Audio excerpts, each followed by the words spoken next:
السلام علیکم ورحمۃ اللہ تعالی وبرکاتہ۔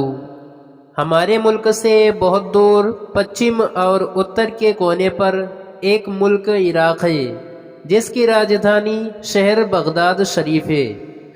اس شہر میں مسلمانوں کے سینکڑوں بادشاہ گزرے ہیں، انہی میں ایک بادشاہ عضد بھی گزرا ہے۔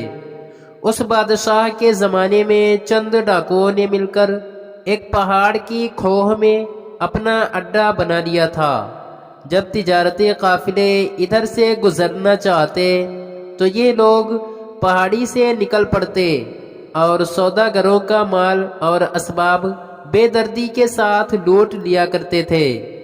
ان ڈاکوؤں کا زور اتنا بڑھ گیا تھا کہ پولیس والے بھی ان کی دھڑ پکڑ سے عاجز تھے۔ جب عضد بادشاہ کو یہ خبر دی گئی کہ فلاں پہاڑی میں رہنے والے ڈاکو ادھم مچائے ہوئے ہیں، ان کو قابو میں لانا مشکل ہو گیا ہے، تو اس نے ایک نفیس حلوہ تیار کرایا اور اس میں تیز خوشبو ڈلوائی۔ پھر 2 صندوق منگوائے گئے اور ان میں یہ سب حلوہ بھرا گیا۔ بادشاہ نے ایک خچر پر حلوے کے 2 صندوق لدوا دیے اور ایک تاجر کو بلوا کر حکم دیا کہ تم فلاں قافلے کے ساتھ یہ خچر لے کر روانہ ہو جاؤ۔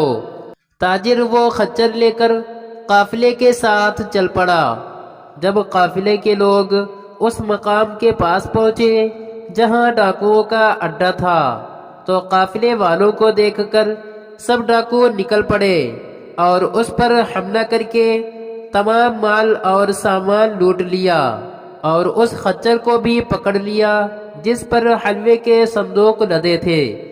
جب انہوں نے صندوقوں کو کھولا تو ان میں نفیس خوشبودار حلوہ پایا۔ پھر تو سب اس پر ٹوٹ پڑے اور خوب کھایا۔ حلوہ کھانے کے بعد ڈاکو بے ہوش ہو گئے، پھر سب کے سب مر گئے۔ قافلے والے کچھ دور ہٹ کر رکے ہوئے تھے۔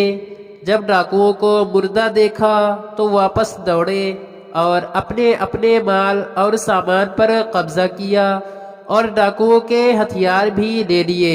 بات یہ ہے کہ عضد ایک چالاک بادشاہ تھا، اس نے حلوے میں زہر ڈلوا دیا تھا تاکہ ڈاکو اسے کھا کر مر جائیں اور آنے جانے والے قافلے ان کی لوٹ مار سے بچے رہیں۔